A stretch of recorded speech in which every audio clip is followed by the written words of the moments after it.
আজকে আমরা মধ্যরাতের শেষ ট্রেন গল্পটার একটা খুব টানটান অংশ নিয়ে কথা বলবো। গল্পটা যেভাবে বলা হয়েছে আমরা সেভাবেই এগোবো। হ্যাঁ, একদম।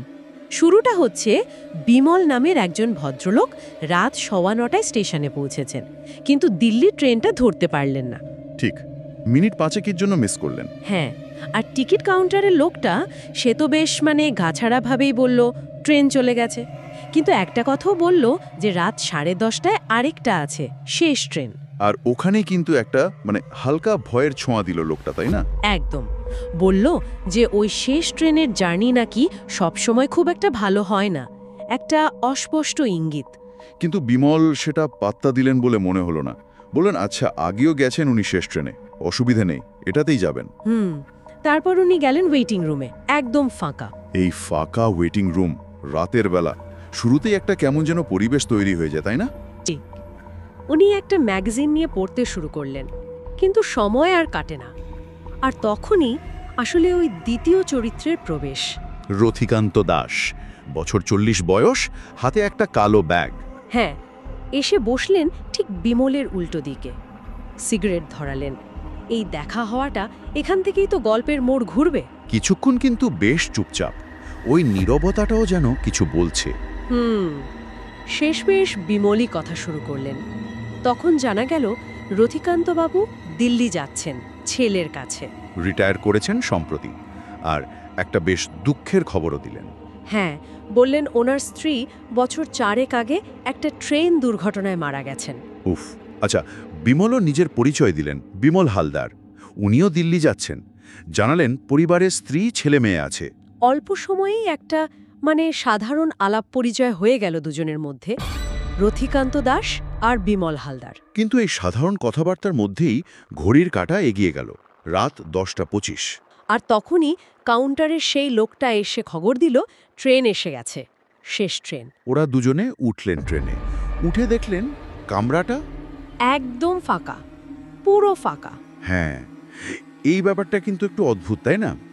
শেষ ট্রেন হলেও পুরো ফাঁকা। সেটাই তো, এই ফাঁকা কামরাটাই যেন অস্বস্তিটা আরও বাড়িয়ে দেয়। বিমল বসলেন জানালার ধারে, রথিকান্ত সামনে। বিমল বিস্কুট খেলেন, অফারও করলেন রথিকান্তকে, কিন্তু উনি নিলেন না। নিলেন না। আর ঠিক এরপরেই বিমলের কাছে একটা ফোন এলো, বন্ধু শাগনিকের। ফোনে কথা বললেন, জানালেন যে হ্যাঁ, একটু দেরি হয়েছে, কিন্তু এই শেষ ট্রেনটাতেই উঠে পড়েছেন, ঠিক পৌঁছে যাবেন। এই ফোন কলটা, এটা যেন বাইরের স্বাভাবিক জগতের সাথে শেষ সংযোগ। এরপরে কিন্তু গল্পের আসল মোচড়টা আসে। ফোন রেখে বিমলের চোখে পড়ল রথিকান্ত একটা বই পড়ছেন। হ্যাঁ, আর বইটা হচ্ছে ভূতের গল্পের বই। লেখক এখানে কিন্তু আর রাগঢাক করছেন না, সরাসরি অতি প্রাকৃতের দিকে ইঙ্গিত। বিমলেরও স্বাভাবিকভাবেই কৌতূহল হলো। উনি সোজাসুরি জিজ্ঞেসই করে ফেললেন, রথিকান্ত ভূতে বিশ্বাস করেন কিনা? রথিকান্তর উত্তরটা কিন্তু বেশ সরাসরি এবং একটু অন্যরকম ছিল। শুধু হ্যাঁ বললেন না। ঠিক, উনি পাল্টা প্রশ্ন করলেন, ভূত যদি ওনার সঙ্গেই থাকে তাহলে বিমল বিশ্বাস করবেন কিনা? এই প্রশ্নটা এখানেই যেন বিপদ ঘণ্টা বেজে উঠল, শিউরে ওঠার মতো। আর ঠিক তারপরেই রথিকান্ত বইটা মুখ থেকে সরালেন। আর যা দেখা গেল, ওহ ভয়ঙ্কর!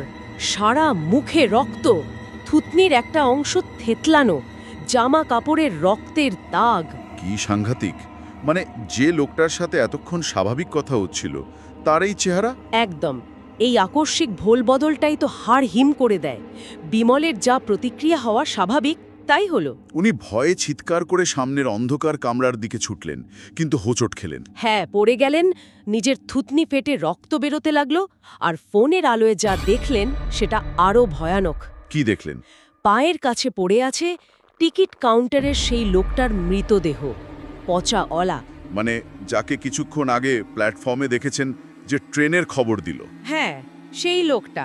তার সে আসলে মৃত ছিল। ভাবা যায় আতঙ্কটা কোথায় পৌঁছলো বিমলের। এরপর উনি দেখলেন কামরাগুলোতে কি ছিল? কুকুরের মতো দেখতে, কিন্তু ভীষণ হিংস্র কিছু জন্তু, এক একটা দানবের মতো, বিমলের দিকে তাকিয়ে গর্জন করছে। পুরো দুঃস্বপ্ন। আর তখন উনি রথিকান্তকে দেখলেন। হ্যাঁ, দেখলেন রথিকান্ত দূরে দাঁড়িয়ে আছে, সেই বিভৎস চেহারাতেই। বিমল তখন তো প্রাণের জন্য ভিক্ষা চাইছেন। কিন্তু রথিকান্তর উত্তরে কোনো দয়াময়া ছিল না। একেবারেই না, বরং একটা ঠান্ডা বিদ্রূপে সুর। বললেন, অনেকদিন পর একটা শিকার ধরেছি, এত সহজে কি করে ছেড়ে দিই বলুন? উফ, শিকার, তার মানে পুরো ব্যাপারটাই একটা ফাঁদ ছিল। একদম। আর তারপর সেই পৈশাচিক হাসি, আর জন্তুগুলো ঝাঁপিয়ে পড়ল বিমলের উপর। কামড়ে ছিঁড়ে খেতে শুরু করলো, আর বিমলের আর্তনাদ সেটা ট্রেনের ভিসেলের শব্দে মিলিয়ে গেল। কি ভয়াবহ সমাপ্তি! হ্যাঁ, একটা সাধারণ ট্রেন জার্নি যেভাবে শুরু হয়েছিল তার এমন পরিণতি ভাবলেই গায়ে কাটা দেয়। পুরো ঘটনাটাই যেন এক চরম বিভীষিকা। সত্যি, এই গল্পটা শোনার পর বা পড়ার পর মনে হয় ওই যে শেষ রাতে ট্রেন বা ফাঁকা জায়গা নিয়ে আমাদের মনে ভয় কাজ করে, সেটা কি শুধুই একাকিত্ব বা অজানার ভয়, নাকি এই গল্পের মতো অন্য কোনো অশুভ শক্তিও মানে আড়ালে থাকতে পারে? গল্পটা কিন্তু এই প্রশ্নটা রেখে যায়। একদম। বাস্তব আর অতিপ্রাকৃতের মাঝের যে সীমারেখা, সেটা যেন এই গল্পে ভীষণ ঝাপসা হয়ে যায়। এই ভাবনাটাই হয়তো আমাদের জন্য ছেড়ে দেওয়া হলো।